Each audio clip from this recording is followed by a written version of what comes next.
નમસ્કાર સ્પર્ધાર્થી મિત્રો, સ્વાગત છે આપનું આજના લેક્ચરમાં। તો આજે આપણે જે તમે ટેલિગ્રામમાં પ્રશ્નો પૂછ્યા હતા અને આપણી જે પોસ્ટ મૂકેલ હતી તેમાં પ્રશ્નો પૂછ્યા હતા તે તમામનો જવાબ આપવાનો પ્રયત્ન કરીશું। લગભગ 10 જેટલા પ્રશ્નો આપણને મળેલ છે, તો તે તમામનો આપણે જવાબ આપવાનો પ્રયત્ન કરીશું। તો સૌપ્રથમ આપણો પ્રશ્ન છે, ફોરેસ્ટ ન્યૂ વેકેન્સી ક્યારે આવશે?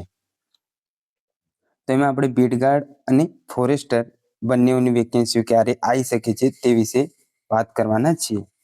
તો સૌપ્રથમ અત્યારે ફોરેસ્ટરના જે નવા આરઆર આવ્યા છે તે મુજબ આપણે જોઈએ તો ડિસેમ્બર છે, તો ડિસેમ્બરમાં એનું નોટિફિકેશન આવવાની સંભાવના છે।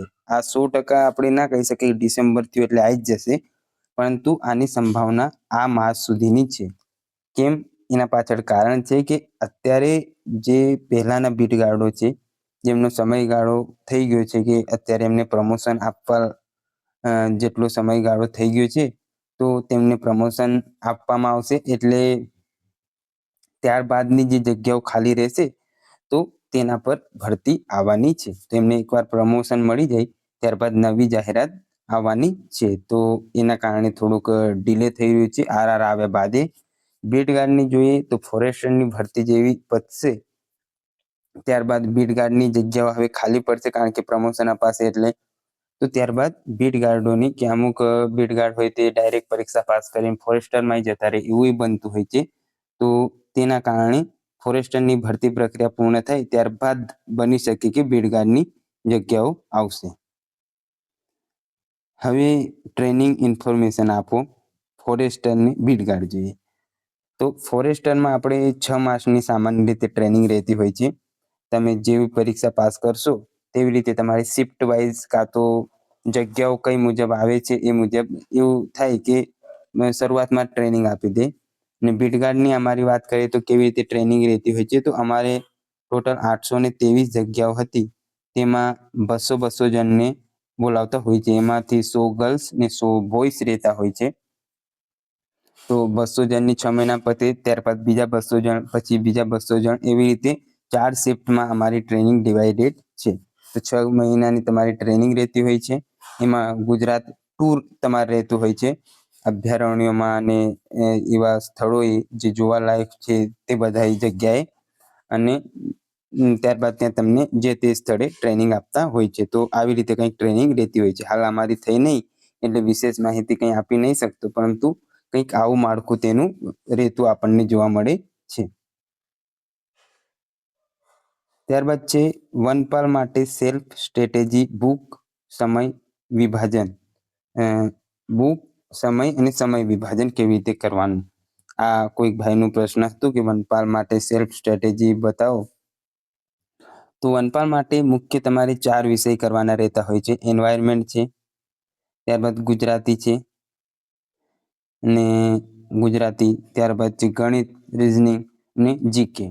તો તમારે સૌ પ્રથમ તો એન્વાયરમેન્ટ 50% સિલેબસમાં છે, તો શક્ય બને તો ધારો કે આપણે 8 કલાકનો સમયગાળો રાખીએ તો 3 કલાક તમારે એન્વાયરમેન્ટને આપવા જોઈએ। ત્યારબાદ 1 કલાક ગુજરાતીને, 4 થઈ ગયા, 2 કલાક જીકેને ને 2 કલાક મેથ્સ રીઝનિંગ। આવી રીતે તમે ડિવાઇડેડ કરી દો સમયને તો તમે ઇઝીલી સેલ્ફ સ્ટ્રેટેજી આવી રીતે બનાવીને તૈયારી કરી શકો છો। 8 કલાક ને મેક્સિમમ તમારે 10 કલાક સુધીનો મેક્સિમમ, અધિકતમ કહું છું, બાકી તો મારા અંદાજ પ્રમાણે 8 કલાક સફિશિયન્ટ છે। તો 8 થી 10 કલાકનું તમે ટાઈમ ટેબલ આવી રીતે બનાવી શકો છો।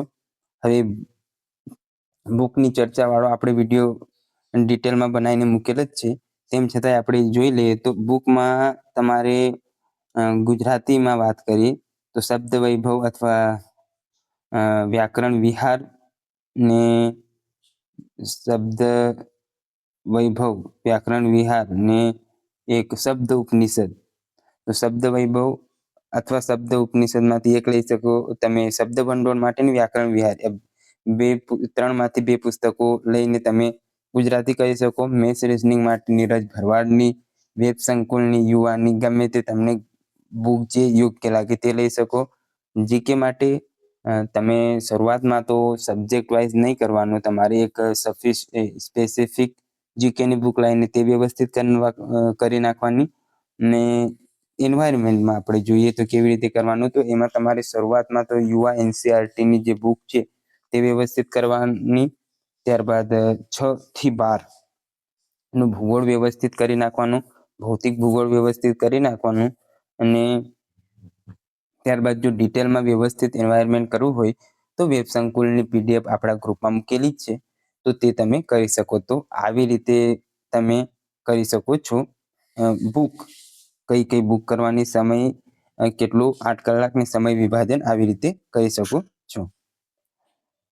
આગળનો પ્રશ્ન છે, ફોરેસ્ટ ગાર્ડ અને ફોરેસ્ટર બન્યા પછી ખાતાકીય પરીક્ષા. તો ફોરેસ્ટર તમે બની જાઓ એટલે 5 વર્ષ તો ફિક્સેશન હોય છે. ત્યારબાદ તમે 3 વર્ષ કદાચ નોકરી કરો તો એટલે લગભગ 8 વર્ષ પછી તમે ખાતાકીય પરીક્ષા આપી શકો. અને લગભગ તમારે આવું જ રહેતું હોય છે, એક્ઝેક્ટ તો નહીં, પરંતુ આવું કંઈક રહેતું હોય છે ફોરેસ્ટરમાં. તો તમે ત્યારબાદ સીધા પ્રમોશન થઈને તમને આરએફઓ બની જતા હોવ છો.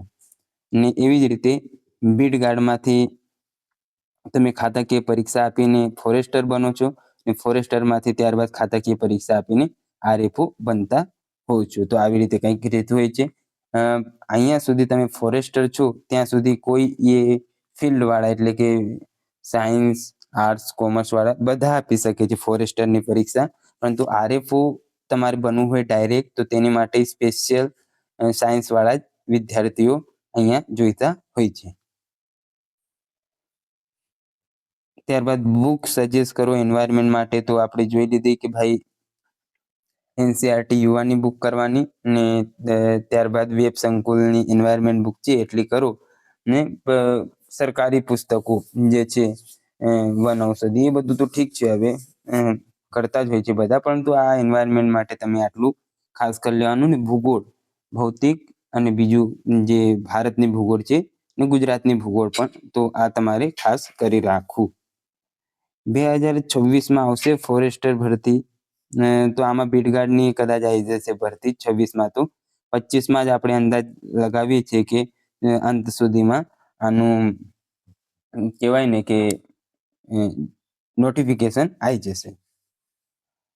ફોરેસ્ટમાં કેટલા ડિપાર્ટમેન્ટ હોય, તો આ તો હવે કેવો પ્રશ્ન છે, એ મને બહુ ખ્યાલ નહીં આવ્યો કેટલા ડિપાર્ટમેન્ટ હોય ફોરેસ્ટમાં. તો અલગ અલગ રહેતું હોય છે. તો સૌથી ઉપર આપણે ખાલી આમ જોઈ લઈએ, સૌથી ઉપર ડિવિઝન ફોરેસ્ટ ઓફિસરો હોતા હોય છે. ત્યારબાદ એમની નીચે એસીએફ, ત્યારબાદ એમની નીચે આરએફઓ, એમની નીચે વનપાલ એટલે ફોરેસ્ટર, ને એમની નીચે બીટ ગાર્ડ. તો આવી રીતે કંઈક રહેતું હોય છે. અહીંયાથી 1 સ્ટાર, 2 સ્ટાર, 3 સ્ટાર, ત્યારબાદ એસીએફ ને ડીએફઓ, આવી રીતે કંઈક રહેતું હોય છે.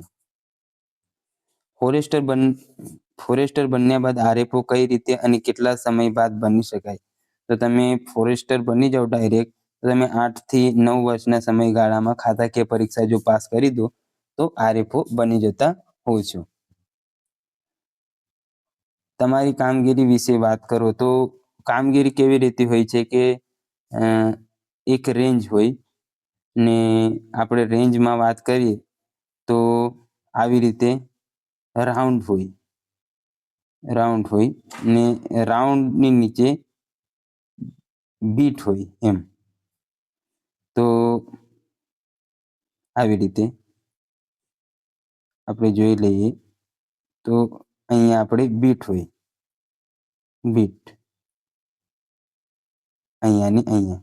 તો અમારું આ કક્ષાએ કામ હોય છે, જે બીટ નું તમામ પ્રોટેક્શન કરવાનું, ત્યારબાદ કઈ કટિંગ થયું ના હોય તે બધું ધ્યાન રાખવાનું. તો આવું બધું અમારે કામ કરવાનું હોય છે. કંઈક થાય તો અમારે ફોરેસ્ટરની જાણ કરવાની હોય છે. ને ફોરેસ્ટર આરએફઓને એટલે મેન આરએફઓ સાહેબ જે રહેતા હોય છે તે હોતા હોય છે, ને એમની નીચે ફોરેસ્ટરને નીચે બીટ ગાર્ડ.